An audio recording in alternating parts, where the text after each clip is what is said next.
Assalamualaikum warahmatullahi wabarakatuh. Halo kawan-kawan, halo teman-teman, halo sahabat para petani di seluruh Indonesia. Saya ucapkan semangat bertaninya, semangat dalam beraktivitasnya, entah sedang membudidayakan cabai maupun tanaman-tanaman lainnya ataupun jagung ya. Yang jelas dalam bertani kita harus tetap semangat dan harus selalu konsisten ya untuk merawat tanaman yang kita budidayakan.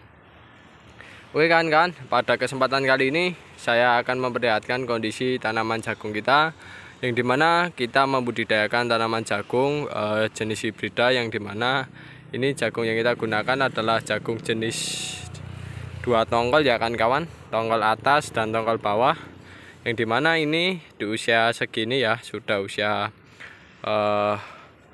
memasuki masa generatif. Jagung ini kondisinya sudah mulai mengisi bagian calon buahnya ya kan.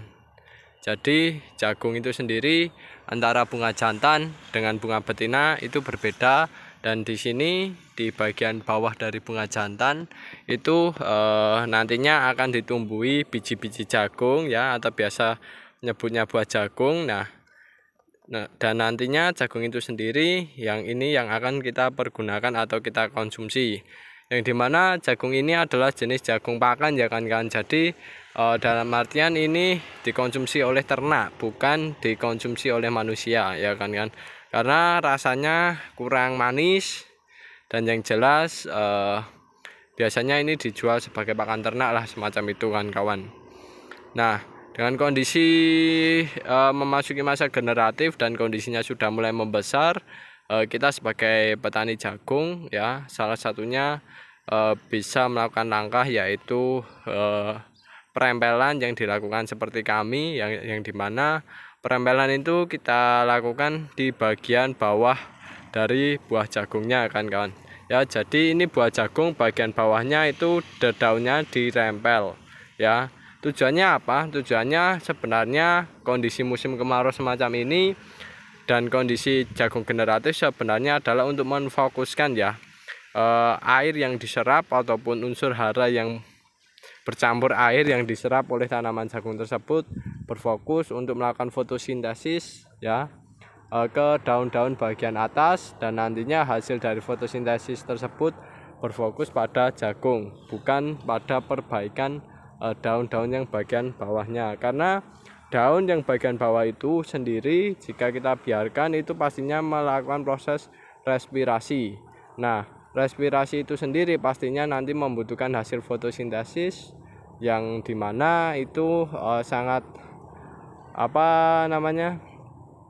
sangat mengeluarkan hasil fotosintesis yang cukup banyak, sehingga hasilnya nanti untuk buahnya tidak bisa atau kurang mantap lah kan ya hasilnya, atau kurang besar semacam itu kan kawan ya. Jadinya jagung-jagung tersebut biasanya kurang besar, dan pastinya kan kawan nanti bijinya kurang padat.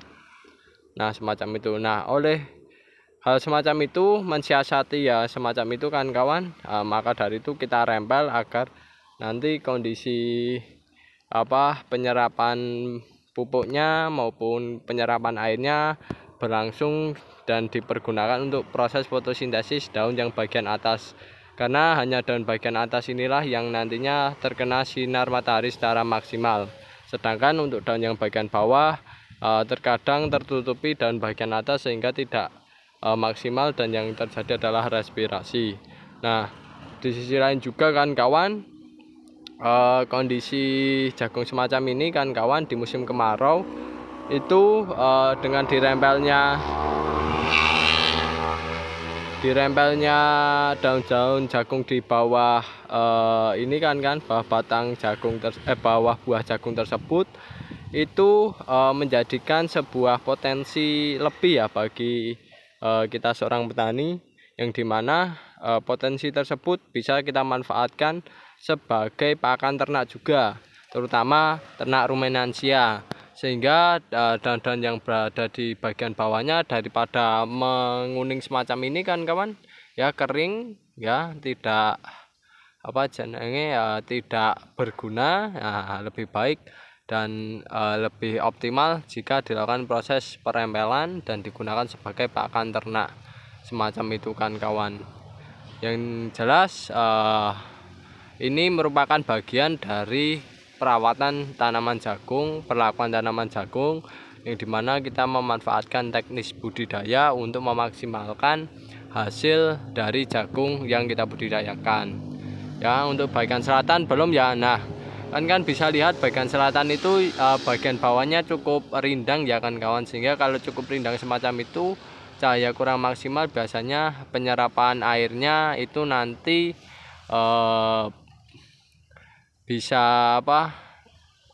tidak berfokus untuk fotosintesis ya, melainkan untuk respirasi lah semacam itu. Dan yang jelas dengan kondisi rindang semacam itu kan kawan, nantinya pasti energi atau karbohidrat atau hasil fotosintesis yang dibutuhkan untuk tanaman jagung itu sendiri pastinya lebih banyak dibandingkan yang dirempel semacam ini, sehingga lebih banyak dirempel dan kita manfaatkan daripada daun jagungnya lama kelamaan mengering kan kawan ya. Nanti jagung itu lama kelamaan kalau mereka menginjak masa panen atau waktunya panen itu mengering, sehingga kalau kering tidak bisa dimanfaatkan ya, kurang maksimal lah pemanfaatannya, kurang maksimal. Maka dari itu kita panen atau kita rempel daun-daun jagung yang bagian bawah buahnya, sehingga nanti titik fokusnya akan berfokus pada buah-buah jagung.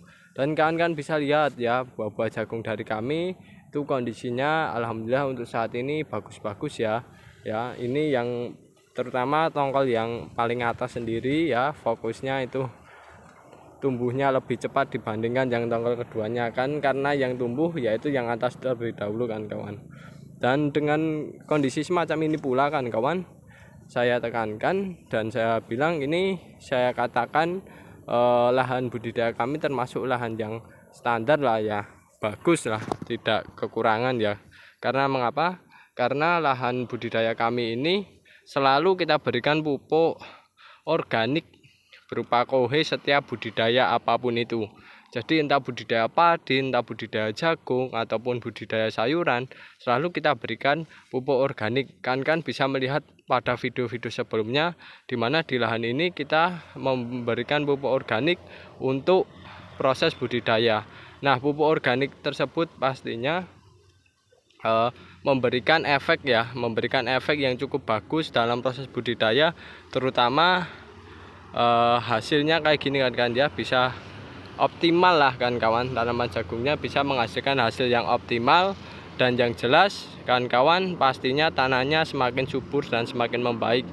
Karena saya dulu pernah membudidayakan di sini awal-awal, karena sering cuma dipergunakan untuk lahan ngarit atau lahan istilahnya untuk pakan ternak, diambil rumputnya secara terus-menerus, menjadikan lahan ini tandus ya, kurang subur ya, karena rumputnya diambil secara terus-menerus sehingga unsur haranya nggak berputar secara optimal lah ya di situ. Sehingga kita sebagai seorang petani lahan mengoptimalkan lahan tersebut dengan cara memberi pupuk kandang ya, agar hasilnya maksimal. Dan ini bukti bahwasannya tanaman jagung yang kita budidayakan alhamdulillah hasilnya maksimal, bisa membesar dan bagus, dan tinggi tanamannya juga oke lah ya kan kawan ya, semacam itu. Nanti kedepannya kalau sudah mulai menginjaki masa panen, pastinya yang bagian atas ini akan dipotong dan nanti akan kita sisakan buah jagungnya lah, semacam itu.